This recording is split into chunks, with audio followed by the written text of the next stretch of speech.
Olá, olá, boa noite, tudo bem com vocês? Estamos aqui para mais uma live, hoje falando sobre um tema que eu sou apaixonada, que é a educação. E como, a gente pode olhar para essa perspectiva do TEA por meio de uma educação mais inclusiva, mais acolhedora, mais efetiva. E para esse bate-papo eu vou receber como convidada a psicóloga Paola Gianotto, que é uma profissional super respeitada, super conceituada nesse assunto aqui no estado. Tem muito para contribuir com a gente nesse tema, relacionado à educação. Vamos aguardar a Paola chegar. Enquanto isso, esperar o Instagram avisar para as pessoas que nós estamos online. Oi, Paola, tudo bem? Oiê, tudo jóia? Me ouve bem? Ouço. Tá. O pessoal tá entrando, pedir para todo mundo que chegar, enviar um aviãozinho aí para convidar outras pessoas, para distribuir aí mais informação, Contribuir com a gente aí nessa missão aí de ajudar a chegar essa live para mais pessoas, porque é um assunto tão importante, Tão pertinente. Então é legal que todo mundo contribua aí, enviando aviãozinho aí para as pessoas que vocês acham que possam se interessar por esse assunto. E aí, para a gente começar, queria que você se apresentasse, que você falasse um pouquinho sobre você primeiro, para as pessoas entenderem com quem que elas vão estar conversando hoje. E o pessoal que estiver aqui com a gente, vão colocando as perguntas, vão deixando aí suas dúvidas relacionadas aí às coisas que a Paula vai trazer. Paula foi minha professora. Você lembra, Paula? Lembro. Ixi. Lá no Liberalimes. Não, foi no Rema, no Instituto Rema. Foi na Rema? Eu jurava que era no Libera. Não, Caramba, foi verdade. acho que Caraca, 2016. caraca, bicho. Verdade, Faz verdade, horas. verdade. Foi quando eu fiz, acho que neuropedagogia. Neuropsicopedagogia, né? Foi neuropsico, então, foi. Porque eu É, fiz os dois isso. pelo Rema já em É. 2016, que eu Sim, terminei sim. a última. Então, faz um tempinho já. Uhum. Bem legal. Então, se apresenta, fala um pouquinho do seu trabalho, da sua relação aí com o TEA, para a gente Tá, poder jóia. as pessoas te conhecerem melhor. Bem, eu sou graduada em psicologia há 17 anos, atuo na área. A partir do início já da minha formação, eu comecei a atuar com o público-alvo da educação especial na área clínica. Com o tempo, eu fui tendo a oportunidade de expandir isso para a área educacional. Tanto que eu acabei sentindo a necessidade de fazer a pedagogia para complementar a minha formação e poder auxiliá-los, tanto na área da saúde quanto na área educacional. E aí eu fui me especializando. Eu tenho pós-graduação em neuropsicologia, em educação especial, em transtorno do espectro autista, em gestão escolar, e aí vai, Hoje, ano passado eu finalizei o mestrado em educação, hoje eu estou no doutorado, Pesquiso a parte principalmente das políticas públicas inclusivas, Esse ano, nessa perspectiva, eu vou poder ampliar agora para outros países, vai ser bem bacana. Nossa. Então, a minha atuação com esse público, ele tem aí 17 anos. Mais especificamente com o público do autismo, onde eu decidi focar e dar um pouco mais de atenção a essa área há 10 anos. Entendi. Então, hoje eu atuo em ambas as áreas ainda. Ah, muito legal. Mas você atua clinicamente como psicóloga também? Tem consultório? Tem? Tenho. No caso, eu atuo como neuropsicóloga. Então, eu faço parte do processo avaliativo e de reabilitação. Muito legal. Nossa, eu tenho tanto paciente para te encaminhar. Estamos aceitando. Uma turma aqui para fazer a avaliação que chegou agora em função do simpósio. E aí, assim, eu tô tendo psicóloga aqui no Instituto. Aqui trabalhava comigo, passou num concurso fora e foi embora. E esse ano eu tô sem ninguém aqui fixo aqui, Vamos conversar. A gente vai trocar figurinha. Você continua na Secretaria de Educação também?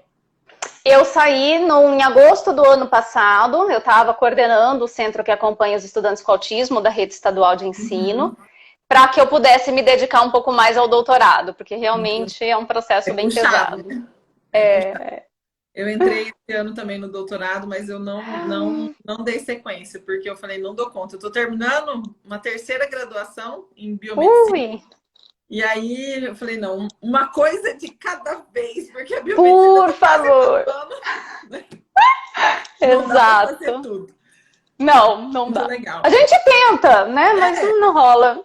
Não rola. Ainda uma pessoa com 4 filhos, 2 netos, instituto, e ainda quer fazer tudo isso, não dá, não dou conta. Tem que ter vida também, né? Com certeza, por favor. Mas me conta um pouquinho, como foi, assim, essa sua ligação com o TEA? Porque eu sei que você é uma pessoa que, nossa, fomenta isso, vive para isso, tá aí em todos os níveis, né? Como terapeuta, como estudiosa, pesquisadora. Então, assim, você atinge, abrange em vários aspectos, né? Não só como profissional, mas como pesquisadora também. O que te encantou aí? O que fez você olhar tanto para isso?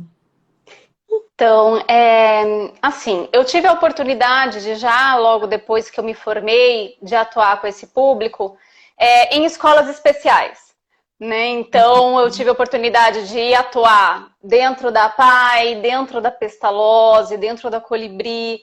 Aí, mais para frente, eu consegui conhecer e verificar qual era o público que eu realmente mais me identificava para estudo, para prática, né? Eu tenho uma identificação com a questão do TEA, o funcionamento deles, o olhar diferenciado que a gente tem que ter, não que os outros públicos a gente não tenha que ter, né? Mas sabe aquela expressão do TEA não tem cara, né? O autismo não tem cara, então eu acho que foi a frase que mais me chamou a atenção, porque assim, a partir do momento que você olha para o sujeito com um olhar diferenciado, respeitando o seu funcionamento, você encontra ali um sujeito muito rico e de possibilidades, de potencialidades, de habilidades, e isso me deu muita vontade de aprofundar.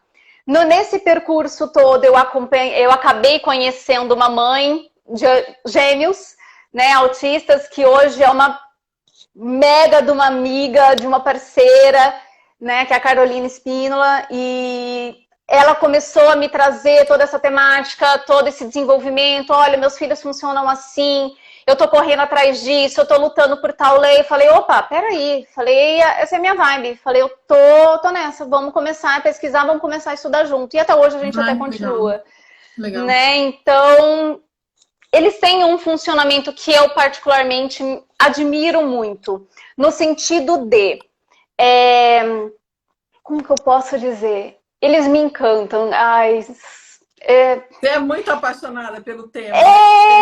Não tem como. Sim, a forma que eles funcionam, a forma que eles raciocinam, que eles veem as especificidades do mundo, como que eles interagem, como que eles desenvolvem. E a partir do momento que você consegue compreender esse funcionamento deles, nossa, o retorno é magnífico. Né? Claro que existem níveis, existem comprometimentos, comorbidades que a gente acaba tendo que aprofundar ainda mais os estudos, que dificultam o processo, mas é minha paixão. É muito legal, né? Eu também sou apaixonada e acredito mesmo que quanto mais eu estudo, mais eu vejo que é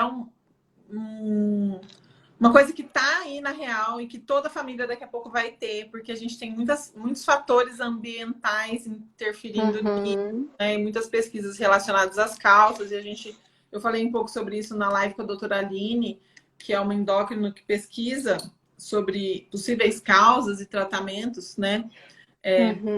Para remissão dos sintomas. E aí, assim, é muito, né? Toca muito a gente, assim, é muito apaixonante. Não tem como a gente ficar neutro, né? Tipo, né? Então, assim, desde o ano passado a gente vem realizando esse simpósio, todo ano no mês de abril, para trazer mais informação. O objetivo nosso aqui é trazer informação para as pessoas, porque se a gente ainda não tem alguém na família com o transtorno, em algum tempo nós teremos, porque existem pesquisas que apontam que daqui a 5 anos, a cada 56 crianças que nasçam, uma nascerá com autismo. né? Uhum. Espectro, pelo menos. Então, assim, é muito importante. A gente precisa se preparar para receber essas crianças com maior quantidade de informação possível, com o maior acolhimento possível, com maior preparo, que eu acho que o mais difícil é o despreparo das pessoas. Sim. Que a gente precisa informar em qualquer lugar, né? Seja na escola, numa fila de banco, numa pracinha, em qualquer lugar, a criança tem que ter o direito de estar, né? A gente não pode querer que elas fiquem, não só as crianças, né? As pessoas, de modo geral, que Sim. estão dentro do espectro, tenham o direito de socializar, de viver do jeito deles, da maneira como eles funcionam, mas com respeito, né? Então, Sim. assim, a gente precisa de informação para que possa haver respeito. Né? A Então, gente tem que lutar para não precisar mais usar o termo inclusão, né? Porque, na verdade, a partir do momento que a inclusão acontecer efetivamente, que é um direito constitucional, não tem mais sentido ficar falando, aquela escola é inclusiva. Não, aquela escola é para todos. Na verdade, aquela escola é para todos. Deveriam ser, né? Há muito tempo, né? Só que, enfim. Legal. Eu queria que você falasse um pouquinho da parte em relação à escola, né? Que é o tema hoje que a gente vai conversar. E a Paola vai estar comigo também no dia do simpósio, né? No dia 29, que é sexta-feira agora, com uma parte para ela falar sobre esse assunto também, sobre a questão escolar. Eu queria que você falasse um pouco da realidade. Qual é a realidade hoje? Né? Você como pesquisador e como profissional da área, né? O que você vê? Qual a maior dificuldade? O que mais emperra? Hoje de tarde eu fiz uma live com uma mãe. Cara, eu chorei a live inteira. E olha que para alguém conseguir fazer a Sofia chorar, não é muito fácil. Porque assim, eu trabalho com isso todos os dias. Então eu vejo histórias todos os dias, coisas todos os dias. Então, sim.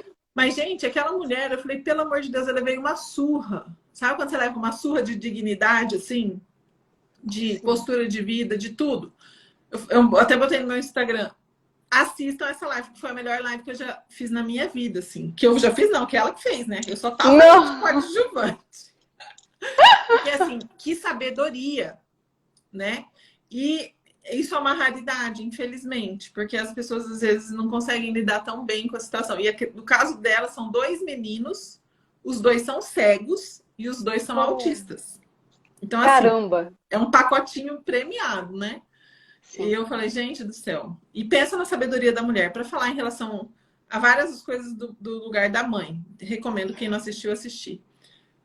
E ela falou que a maior dor dela, o maior desafio foi em relação às escolas. Por isso que eu estou trazendo isso. Então, eu queria que você que está dos 2 lados aí, contasse para a gente um pouquinho como funciona e o que a gente pode, enquanto sociedade, fazer para diminuir essa dor, para diminuir esse impacto. Sim. Bem, começando pelo básico, é um direito deles estarem, né? Seja na escola comum, seja na escola especial, né? A família tem todo o direito de fazer essa opção. Paola, mas o fulaninho, ele é nível 3 de suporte, então o comprometimento dele é muito grave, ele não para quieto na escola e a mãe insiste que esse menino vá para a escola comum. É um direito dele, né? É um direito dele e nós, como profissionais da educação, temos que nos adaptar a ele e não ele a nós, né? Então, nós temos que, sim, verificar o que pode ser feito por esse estudante e proporcionar a ele da melhor maneira possível. Então, o que eu costumo falar? Eu sempre oriento as famílias. Já tem um diagnóstico fechado? Leve esse documento para a escola. Paula, mas eu tenho receio de rotular, eu tenho muito receio de tratarem ele de forma diferente. Gente, ninguém é igual a ninguém. E todo mundo merece respeito e ser visto desta maneira. Então, assim, por que eu sempre peço levem o laudo? Porque a partir daí, a escola não pode mais omitir o fato de que toda a equipe da escola, do porteiro, da merendeira, do diretor, do regente, do apoio caso haja, estude, se debruce sobre esse funcionamento e se adapte a ele. Né? É um direito desse estudante estar lá dentro e nós temos que promover isso da melhor maneira possível. Então, a partir do momento que entrega esse documento na escola, a escola tem a obrigação de se organizar e fazer uma avaliação com esse estudante. Uhum. Não falo avaliação no sentido psicológico, nada disso, mas no sentido, né, no sentido de... Avaliação pedagógica, que é o que compete a escola fazer, né? Nível de... Exato. Nível cognitivo, de escrita e de leitura. Quais são as disciplinas que ele tem mais facilidade, que ele tem mais dificuldade, quais são as habilidades cognitivas que estão mais preservadas, quais que estão mais prejudicadas, né? Quais são as potencialidades, as habilidades, o que eu posso trabalhar, o que hoje ele ainda não dá conta, mas eu percebi que se eu insistir ou se eu trouxer uma metodologia diferenciada, ele possa vir a desenvolver. Então, eu preciso, primeiramente, conhecer o meu aluno. Ah, Paola, mas, cara, eu tenho 30 alunos dentro da sala de aula e agora me mandaram 1, 2, 3 alunos com autismo. Esse estudante é seu. Esse estudante é do regente. Esse estudante é da escola. Então, sim, você vai ter que correr atrás, você vai ter que estudar, você vai ter que se especializar, você vai ter que ligar, caso, por exemplo, para a rede pública, para o Centro da Educação Especial e pedir formação e pedir orientação. Ah, Paula, mas eu sou da rede particular. Inferniza seu diretor. Olha, eu estou agora com um estudante com esse funcionamento, eu preciso de uma capacitação, eu preciso de uma formação. Claro que eu não vou ficar também esperando cair na minha cabeça. Eu também tenho que fazer minha parte e correr atrás. Né? Exatamente. Tem curso de formação e capacitação, gente, pela cidade inteira. Excelentes, excelentes, que vão contribuir muito. Então, eu recebi esse estudante é da escola, todos têm que se comprometer com ele. Vou fazer essa avaliação, verificar quais são as habilidades, dificuldades e potencialidades dele. Vou fazer um processo de sensibilização na escola. Olha, gente, eu não posso manter o portão da escola aberto porque eu tenho um estudante onde ele não tem noção de perigo, ele não compreende o contexto e por conta disso é um direito dele ser protegido. Então, por que eu estou colocando, por exemplo, essa situação? Que teve uma vez na rede pública de ensino, muito tempo atrás, que a gente tinha uma dificuldade muito grande de fazer compreender a pessoa responsável pela portaria da escola por que ele precisava manter o portão fechado. Que ele falava, não, porque era só ensino médio, né? Não, mas são todos já adolescentes, já são grandes, eles têm que saber, eles têm que ter noção, eles têm que... Não é assim, ninguém é igual a ninguém, não é só porque ele é tenteia, ou porque o outro tem síndrome de Down, ou porque o outro... Não, né? Então, assim, por exemplo, uma outra situação que eu gosto muito de dar, o autismo, ele tem a questão das alterações sensoriais. Uhum. Então... eu já tive situações onde o estudante ele não comia o lanche da escola por conta da temperatura do alimento. Nossa. Então, a escola tem a obrigação de pegar essa merendeira, por exemplo, e explicar para ela, olha, eu preciso que 5, 10 minutos antes de você servir para todos os alunos, você retire já a porção dele, coloca na geladeira para poder diminuir a temperatura, para que ele possa...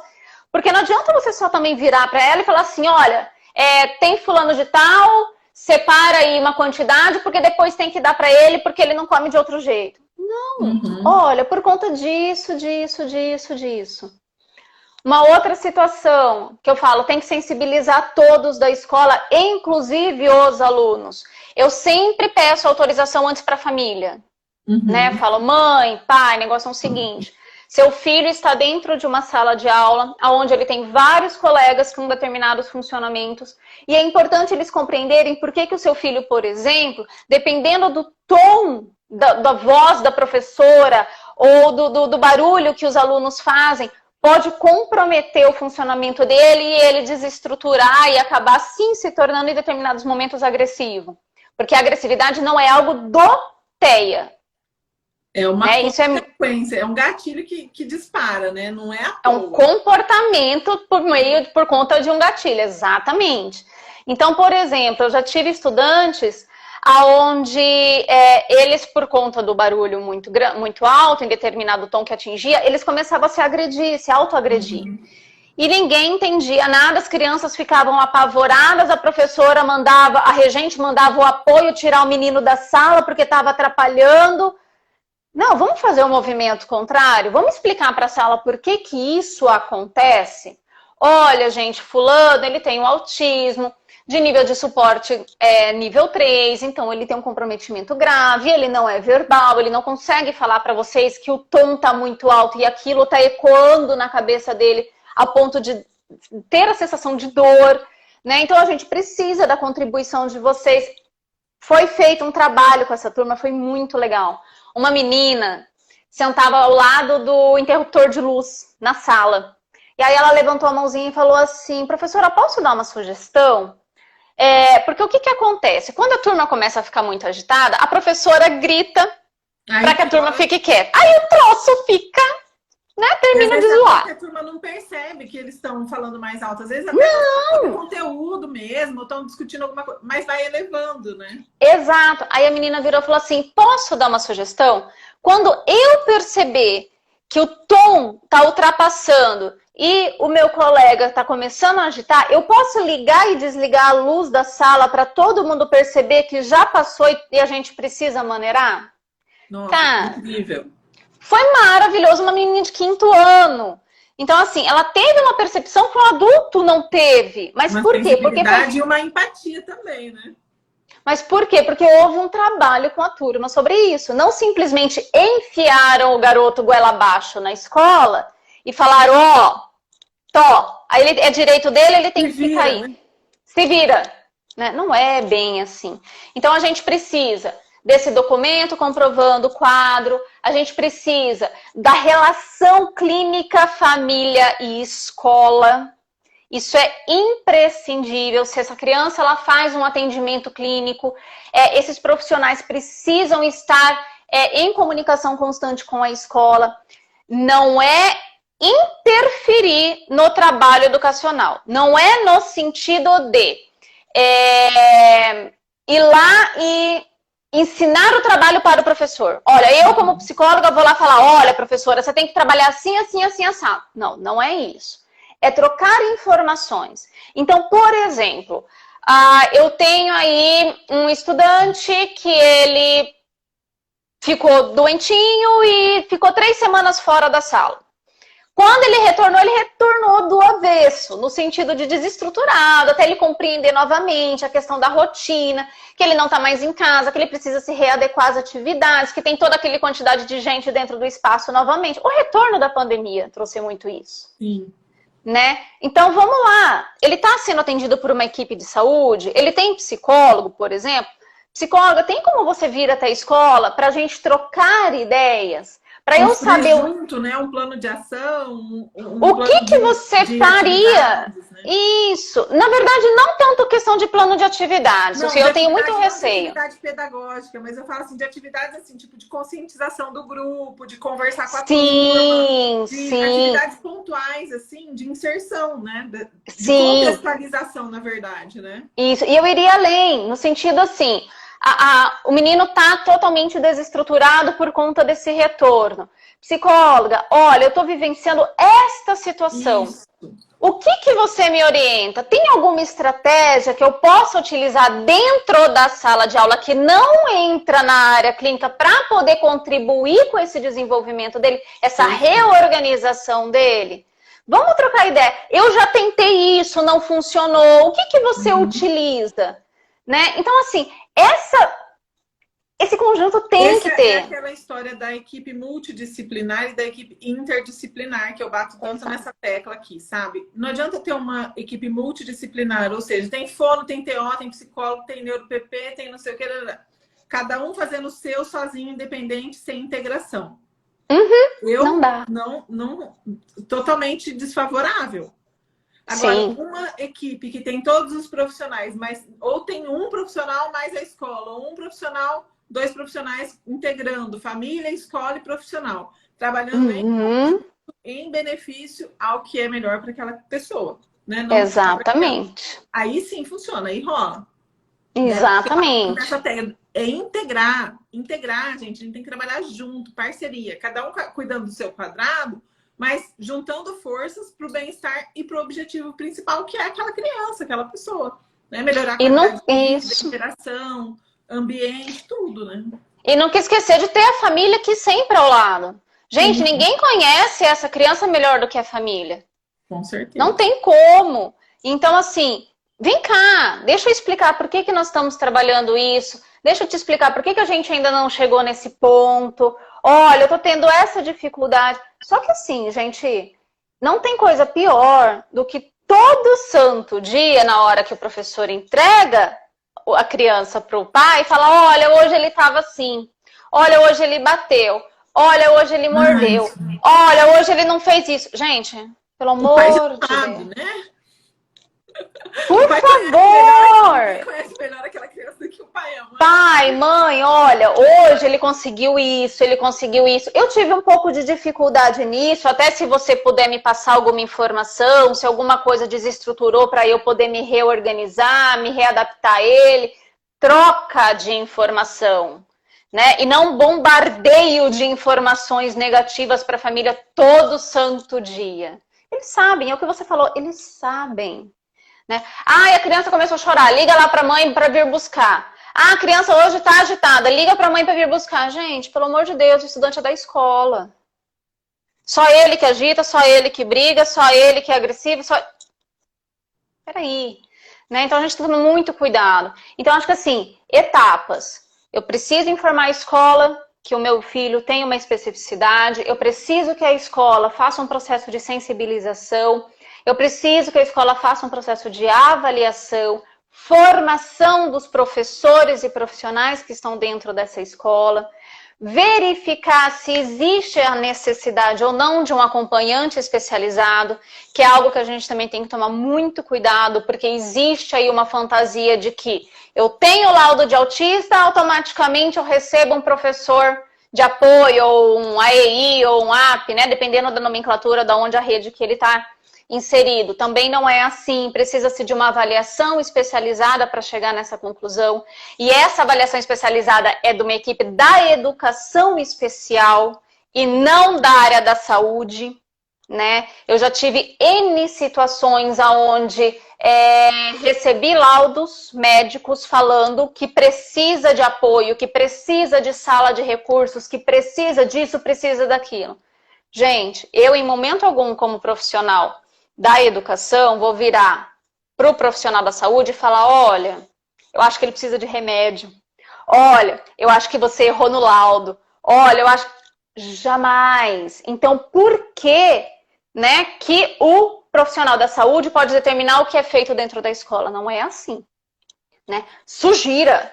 Olha, né, eu gostaria de sugerir uma avaliação diferenciada, né, para verificar a possibilidade de um acompanhante especializado por conta desse ponto. Será que existe a possibilidade? Existe? Será que existe? Não. Tem que existir essa possibilidade de avaliar o aluno e verificar.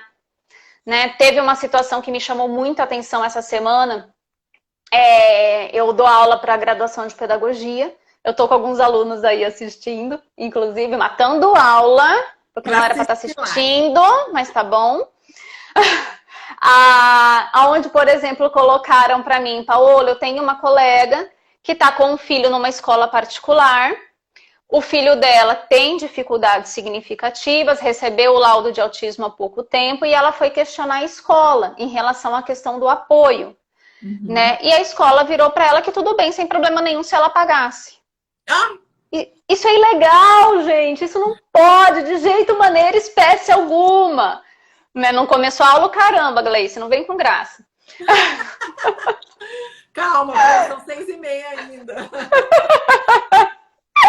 Ai, Deus, essas meninas. Gente, ela é brava. Essas meninas só por Deus. Entende? Então, assim, gente, como assim? Vou cobrar, né? Que, não, olha, se você pagar, tudo bem. Não, a gente embute um valor aí na mensalidade.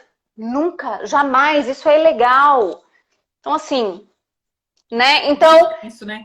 Eu queria que você explicasse um pouco sobre essa questão da avaliação dessa necessidade. Tá. A escola, por exemplo, vamos supor assim, uma escola particular, tá? Que chegou um aluno com o laudo, a mãe solicita isso para a escola. A escola tem que acionar uma psicopedagoga, uma especialista em educação especial, uma psicóloga. Quem que a escola tem que chamar para fazer essa investigação mesmo pedagógica da criança, né? E isso também é um custo da escola, ou a escola tem que ter uma psicopedagoga, eu não sei quem é a pessoa mais habilitada para fazer avaliação no caso. Eu sei que na rede estadual a gente tem um centro, né, específico para isso e tudo, mas Sim. na municipal também, mas numa escola particular, por exemplo, como que funciona isso? Ó, o ideal seria que todas as escolas particulares tivesse pelo menos um profissional especialista em educação especial, preferencialmente um pedagogo, para que ele pudesse ficar responsável por esse processo de avaliação e acompanhamento, orientação, formação de professores, dentro dessa perspectiva de inclusão. Tá? Não que ele ficaria única e exclusivamente responsável por esses alunos, não é isso. Sim, né? Responsável pelo aluno. Isso. É porque assim. Essa primeira investigação, né? Esse mapeamento das necessidades, até, né, Paula? Porque assim, eu sei que a gente precisa fazer um plano para aquele aluno, que a gente precisa adequar as necessidades dele. Não pode ter um manual para autista na escola, gente. Não tem receita de bolo, não tem. E para ninguém, né? Porque cada indivíduo é um indivíduo, seja ele dentro do espectro ou não. Cada um tem as suas necessidades, cada um tem as suas peculiaridades. Isso precisa ser respeitado, né? Exato. Mas então seria um profissional da educação, um pedagogo, especialista em educação especial para fazer essa seria o ideal. No primeiro momento. Isso, seria o ideal. Paola, a escola não tem. Ok.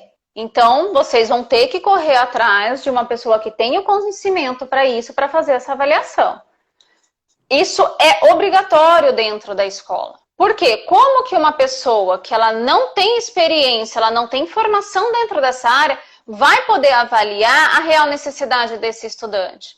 Óbvio que os regentes, eles nesse sentido vão contribuir absurdos, porque eles vão trazer o funcionamento desse estudante em cada uma das suas disciplinas, se tiver mais de uma.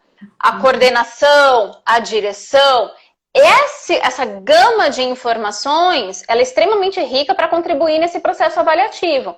Mas o olhar para além, por conta desse funcionamento diferenciado, é do educador especial. Né? Então, o ideal seria que as escolas se organizassem nessa perspectiva. Perfeito. Porque daí ele vai conseguir ter realmente, não só avaliar até onde essa criança vai, né, sozinha ali, como ela chegou, vamos dizer assim, né, avaliar como ela chegou, mas também traçar as melhores estratégias para conquistar avanços. Isso, né? Porque aí ela vai sentar ali com o regente e vai falar, olha, esse estudante que você tem, ele tem esse funcionamento. Então, ele vai ter essas dificuldades e essas habilidades. Então, vamos pensar nesse tipo de estratégia, nessa metodologia. E, gente, eu vou além.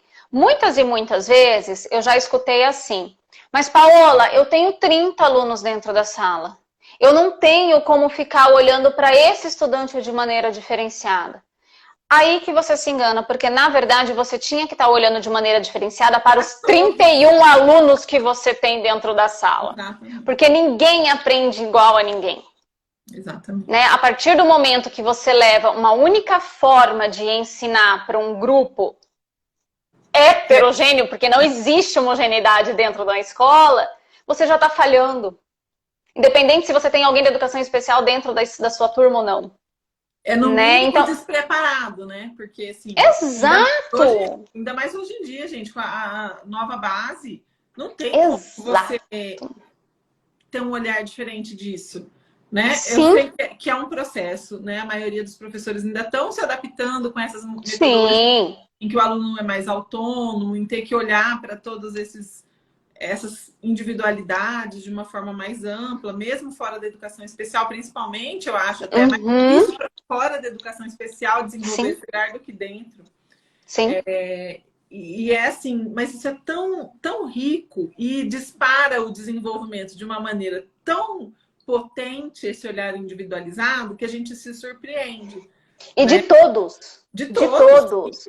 Eu achei o máximo uma vez que uma professora virou para mim e falou assim, ela estava dando... Ai, gente, eu sempre erro os termos, mas assim, ela estava trabalhando... A regente estava trabalhando líquido, sólido e gasoso.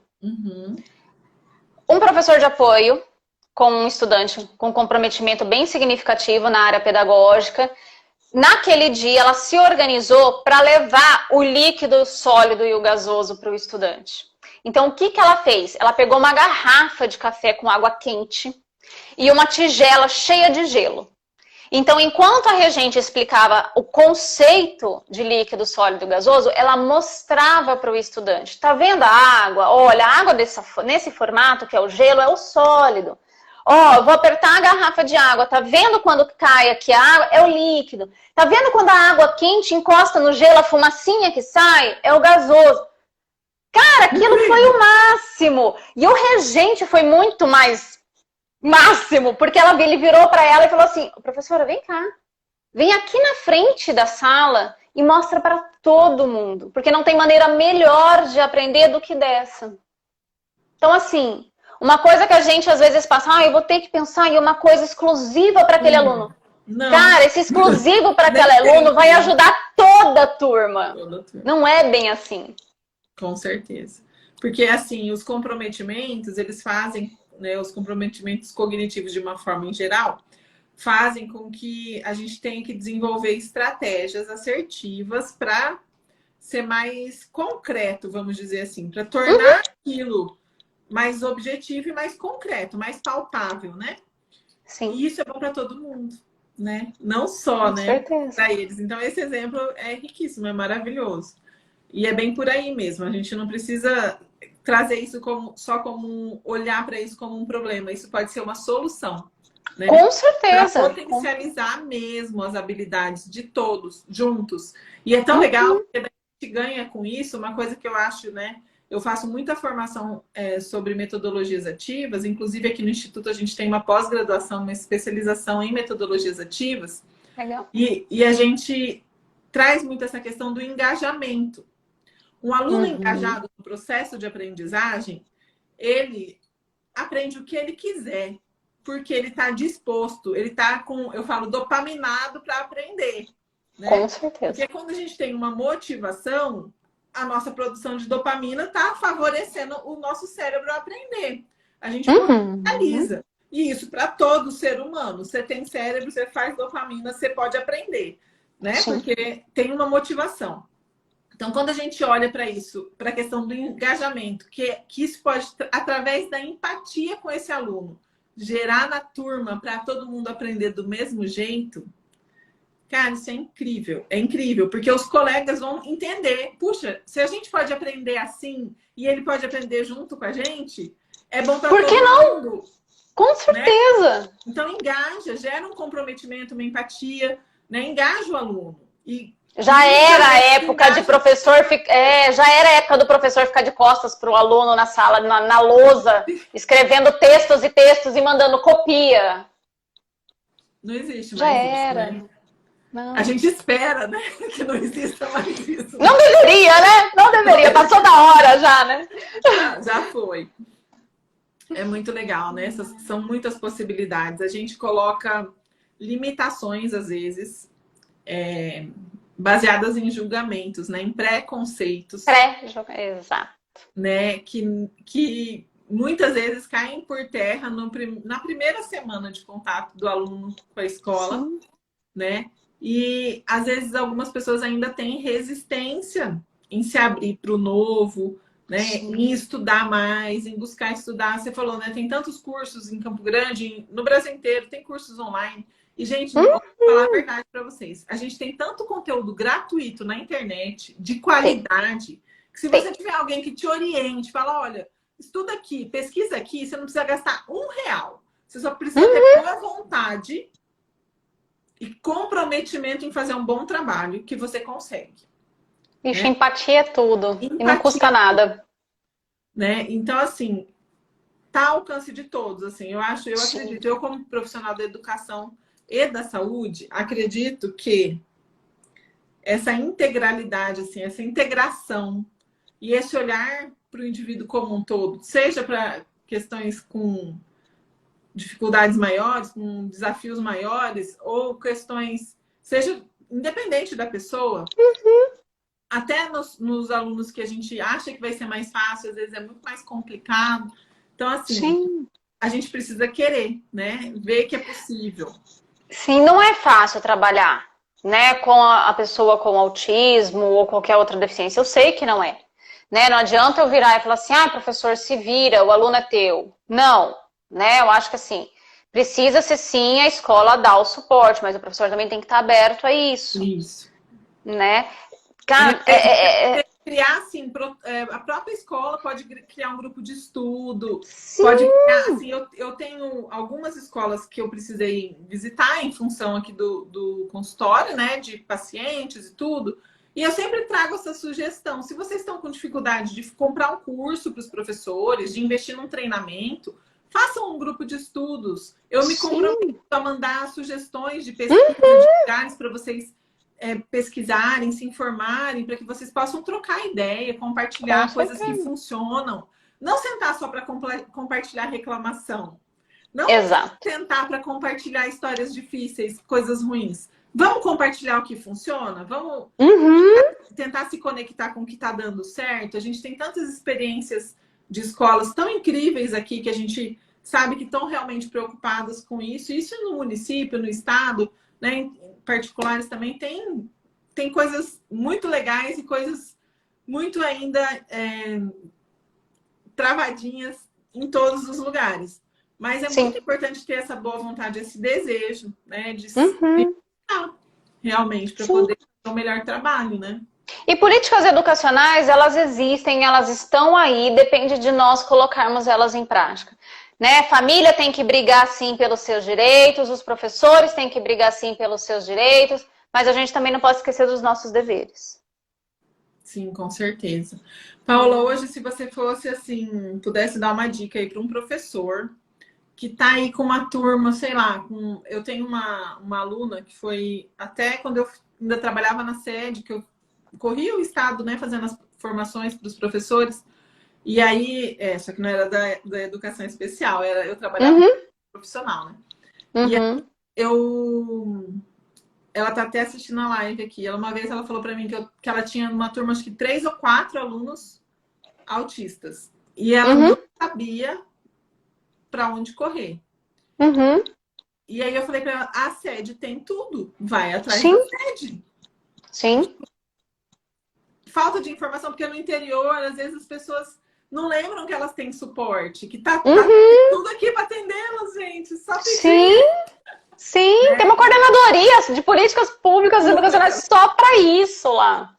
Né? E é isso, assim, buscar mesmo, correr atrás, não ter preguiça, não ter... Porque eu sei, o professor, gente, eu falo assim, que não tem pessoa mais abençoada que professor, né? Porque só que a pessoa ser professor, ela já tem que ser um ser divino, né? Porque para escolher ser professor, na realidade que a gente tem hoje, de desafios que os professores enfrentam em vários aspectos, né?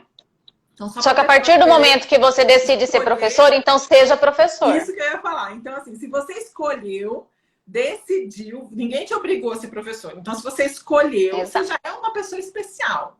Já é um ser divino mais que abençoado, porque é uma missão linda. Então, vamos fazer bem feito. Vamos fazer com empenho, com dedicação.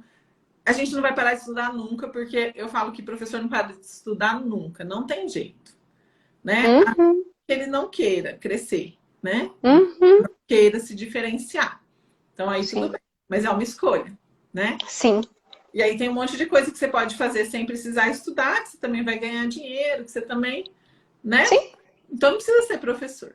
Não, se né? ser professor, vamos se empenhar. Então seja, né? Exato. Primeira coisa, conheça seu aluno. Eu acho que é a dica mais importante que existe. Olha para o seu aluno, conversa com o seu aluno, observa seu aluno, conheça o seu aluno. Não simplesmente receba um papel falando o que ele tem e fala, putz, ele é da educação especial, não quero. Chama um apoio, chama não sei quem. Não, senta, conheça ele. Seu trabalho vai render de uma maneira absurdamente diferente. Sim, e aquilo que eu falei, às vezes a gente vem com um laudo e nem é tudo aquilo. Não é. Calma. Pode ser, mas calma. Pode, mas calma. Sim. Né? Antes da gente falar... Já ajuda, né? Antes da gente falar que ele tem autismo, ele é uma pessoa. E a gente sempre esquece disso. Né? Tem que tomar muito cuidado. antes dele ser autista. O autismo faz parte dele, ele é autista, mas ele também é um sujeito de escolhas, com personalidade, com funcionamento, com gostos, com desgostos, como a gente. Sim, muito legal. É muito bom ter pessoas assim que estão engajadas em espalhar isso aí, né? E assim, eu espero que todo mundo que está aqui assistindo essa live, se conhece um professor, que tem um aluno, manda a live para ouvir a Paola falar, porque é bom. Estamos aqui, eu ajudo, juro que eu ajudo. Aqui, né? Olha aqui, estou assistindo uma live que pode te ajudar, que pode contribuir. E assim, eu queria só fazer mais uma pergunta, nosso tempo está quase acabando, mas em relação à família. O que você acha que a família pode fazer para ser contribuição com o processo pedagógico? Olha, passar o máximo de informações possíveis, né? Como meu filho funciona, o que ele gosta, o que ele não gosta, o que ele tem preferência, ele tem algum interesse restrito, ele tem alguma dificuldade específica, que alteração que eu observo. Olha, professora, você mandou tal atividade, ele não conseguiu fazer e eu acredito que foi por conta disso. Será que existe a possibilidade da gente rever, trazer esse conteúdo de uma maneira diferente? Eu tentei isso em casa, será que dá para a gente ampliar para a escola? Gente, troca, informação, conversa o tempo todo. Da mesma maneira, só que aí é aquele filtro, né? Da mesma maneira que a escola não pode explicar para a família, mandar a família modificar a forma que ela educa o seu filho, a família também não pode falar, olha, você tem que trabalhar isso, dessa forma. Não é esse sentido. A questão é trabalhar juntos. O que funciona comigo pode ser que funciona contigo. Eu observei isso, você observou. Olha, eu percebi que ele está funcionando dessa... Você também? Vamos chamar a clínica para a gente ter uma orientação um pouco mais específica? Então, assim, o diálogo com essa família tem que ser constante. Só que aí eu te abro até um parênteses. Não só diretamente com o apoio, muito menos só... Correção. Não só diretamente com a regente, muito menos só com o apoio. Com a direção e coordenação da escola. Tem que estar todo mundo envolvido no processo, né? Exato. Só pegar o professor na saída da escola e falar, professor, aconteceu isso, olha, eu fiz... Não, pede uma reunião, senta com o diretor, seja com o coordenador, peça ata, registre. Sempre registre, coloquem tudo no papel. Sim, Sara, vê essa questão de rotina, olha...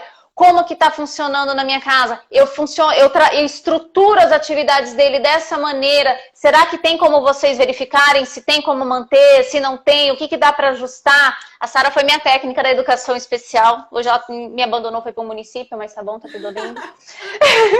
Né, Sara? Eu te adoro, guria. Então, assim, se eu não conversar com a família, não vai funcionar.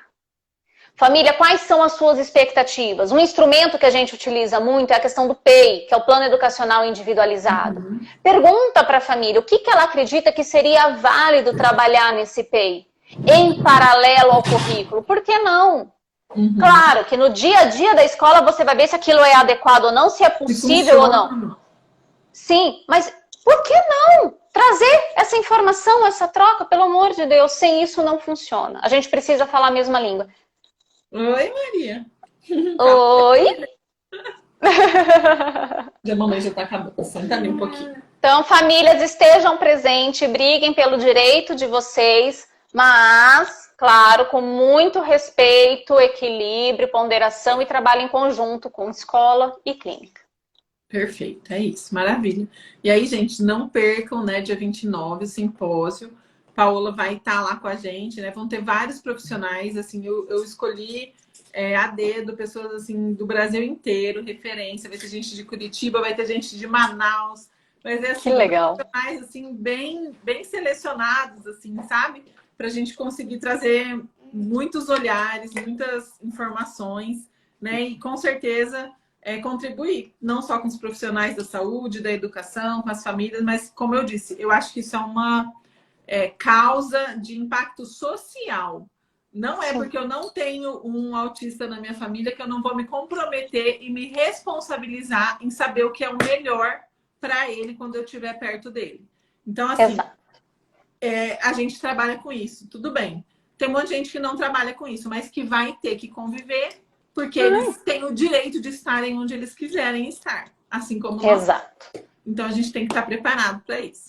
Né? Perfeito. Então é isso. Obrigada, viu, Paula? Desculpa aquele dia a confusão do marketing.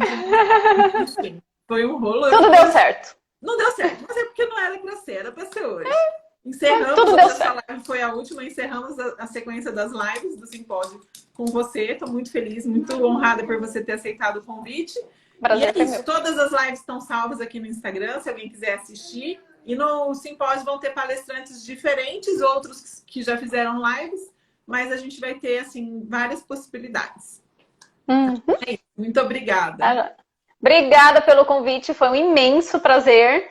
E sexta-feira tô com vocês novamente. Tá ótimo, maravilha. Beijo, gente. Boa noite para todo mundo. Tchau, tchau. Tchau.